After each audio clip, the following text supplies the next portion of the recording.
కర్ణాటకలో తాజాగా ఈవీఎంలు కాకుండా పాత బ్యాలెట్ పద్ధతిపై ఎలక్షన్లకు వెళ్ళాలి అని అంటూ ప్రభుత్వం రాష్ట్ర అసెంబ్లీ ఒక తీర్మానం చేసింది.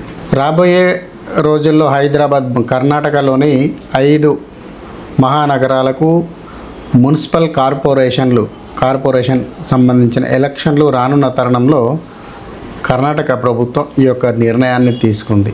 ఏదైతే రాహుల్ గాంధీ ఆరోపిస్తున్నట్లుగా ఓట్ చోరీ జరుగుతోంది, దేశంలో ఓట్ చోరీ జరుగుతోంది, ఓట్లన్నీ గంపగుత్తగా ఈవీఎంల ద్వారా భాజపా ప్రభుత్వానికే అంటే బీజేపీకే పడుతున్నాయి, దానివల్ల బీజేపీ ప్రభుత్వం వస్తోంది అంటూ ఒక కొత్త నినాదాన్ని రాహుల్ గాంధీ తీసుకువచ్చిన తరుణంలో పాత బ్యాలెట్ పద్ధతికి కర్ణాటక ప్రభుత్వం వెళ్ళడానికి ఒక దారి లాంటి జీవోను తీసుకురావడం జరిగింది.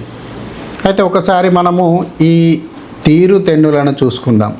బ్యాలెట్ పేపర్ ఉన్నప్పుడు దేశంలో ఎలాంటి పరిస్థితి వచ్చింది, ఈవీఎంలు ఉన్నప్పుడు ఎలాంటి పరిస్థితి వచ్చింది, ఈవీఎంల ద్వారా నష్టపోయింది ఎవరు, లాభపడ్డది ఎవరు, లేక ఈవీఎంల వల్ల ఎందుకు ఈవీఎంలు రాకముందు గల రాజకీయాలు, ఓటింగ్ సరళి ఎలా ఉండేది మనం ఒకసారి బేరేజీ వేసుకుందాం. దాదాపు ఈవీఎంలు మొదటిసారిగా 1982 ప్రాంతంలో కేరళ, కర్ణాటక ప్రాంతంలో ప్రవేశపెట్టబడ్డాయి. మొదటి ప్రయోగం బెంగళూరు నగరంలోనే జరిగింది. అప్పుడు కాంగ్రెస్ ప్రభుత్వమే అధికారంలో ఉంది. దానికి సంబంధించి మనము ఎవరిని అడిగినా చెప్తారు. అదేవిధంగా ఇక కర్ణాటక యొక్క ప్రభుత్వాన్ని కనుక మనం చూసుకున్నట్లయితే, ఇప్పుడు కర్ణాటక ముఖ్యమంత్రి సిద్ధరామయ్య ఏదైతే ఈ ప్రభుత్వంలో రాబోయే మహానగరాలకు సంబంధించిన మున్సిపల్ ఎలక్షన్లలో ఈవీఎంలు కాకుండా బ్యాలెట్ పద్ధతి ద్వారా జరగాలని తీసుకొచ్చిండో, సిద్ధరామయ్య ప్రభుత్వంలో కూడా దాదాపు 2 సార్లు ఈవీఎంల ద్వారా మాత్రమే అధికారంలోకి రావడం జరిగింది కర్ణాటకలో. అదేవిధంగా సిద్ధరామయ్య స్వయంగా బ్యాలెట్ పద్ధతిలో ఒకసారి కొప్పం యొక్క అసెంబ్లీ నియోజకవర్గానికి జరిగిన ఎన్నికల్లో బ్యాలెట్ పద్ధతితో నిర్వహించిన ఎలక్షన్లలో ఆయన్నే ఓడిపోవడం జరిగింది.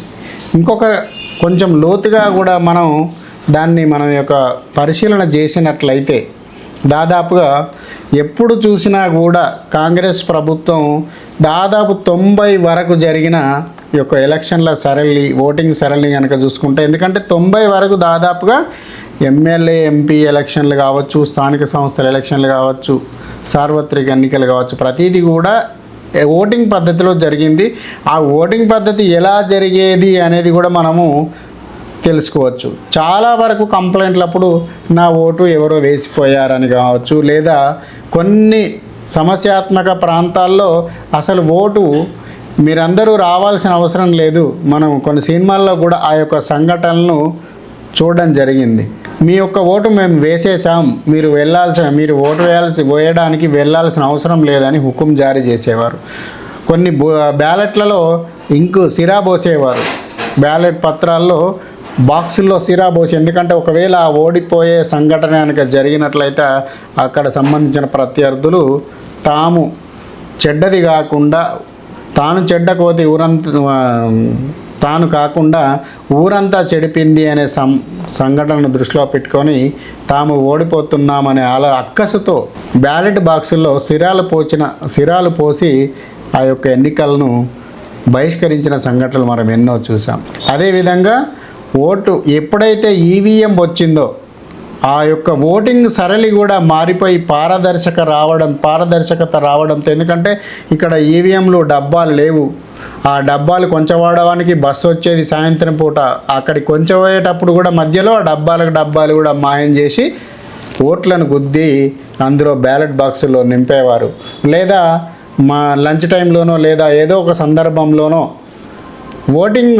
ప్రజలు వేసిన ఓటింగు ఒక పర్సెంటేజ్ అయితే సాయంత్రం పూట క్లోజింగ్ సమయానికి ఉన్న ఎవరి ఓట్లు ఉన్నాయో అవన్నీ కూడా గుద్దేసి స్టాంప్ పేపర్తో అప్పటిదప్పుడు టకాటకు ఓట్లు గుద్దేసి ఆ ఎలక్షన్ యొక్క సిబ్బందిని వశపరుచుకొని తమ ఆధీనంలోకి తీసుకొని ఈ రకంగా రిగ్గింగ్ చేసేవారు. ఇలాంటి రిగ్గింగ్ సంఘటనలు మనము దాదాపు 90ల వరకు కూడా మనము చూడడం జరిగింది. ఆ సమయంలోనే కాంగ్రెస్ పార్టీ అధికారంలో ఉంది. అంటే కాంగ్రెస్ పార్టీ అధికారంలో ఉన్న సమయంలో రిగ్గింగ్ చేస్తున్నారు, రిగ్గింగ్ సంబంధించిన సంఘటనలు, వార్తలు మనం ఎక్కువగా చూడడం జరిగింది. ఆ తదనంతకాలంలో ఈవీఎంలు అయితే ఎప్పుడు వచ్చాయో మెల్లమెల్లగా ఇటు కాంగ్రెస్ యొక్క గ్రాఫ్ పడిపోయింది, రిగ్గింగ్ చేస్తున్నారు అనే ఈ యొక్క ఆలోచన కూడా, సంఘటనలు కూడా పడిపోయినాయి.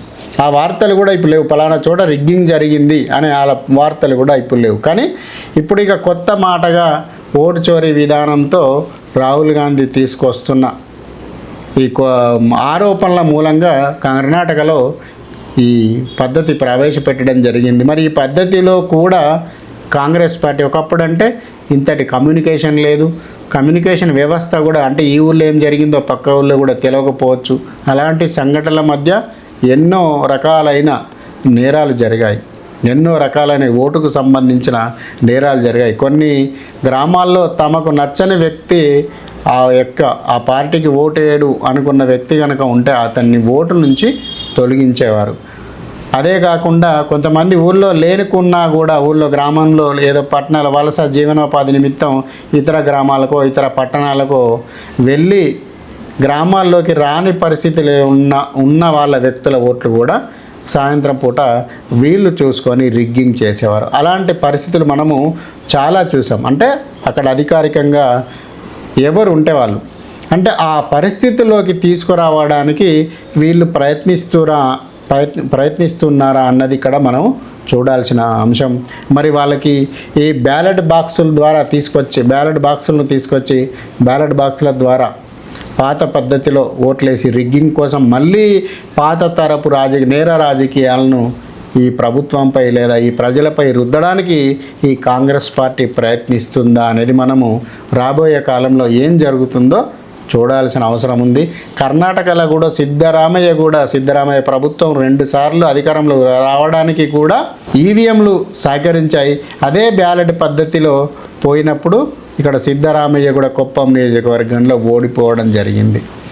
ఏది ఏమైనా ఎన్నికలు పారదర్శకంగా జరిగితే అంతవరకు మేలు. లేదా ఇట్లాంటి సంఘటనలు మళ్ళీ పునరావృతం అయితే మాత్రం ఈ కాంగ్రెస్ పార్టీ తన నీచపు రాజకీయాలతో మళ్ళీ పాత తరంలోకి తీసుకువెళ్ళడానికి ప్రయత్నిస్తుంది అన్నది ఇక్కడ నిర్వివాదాంశం.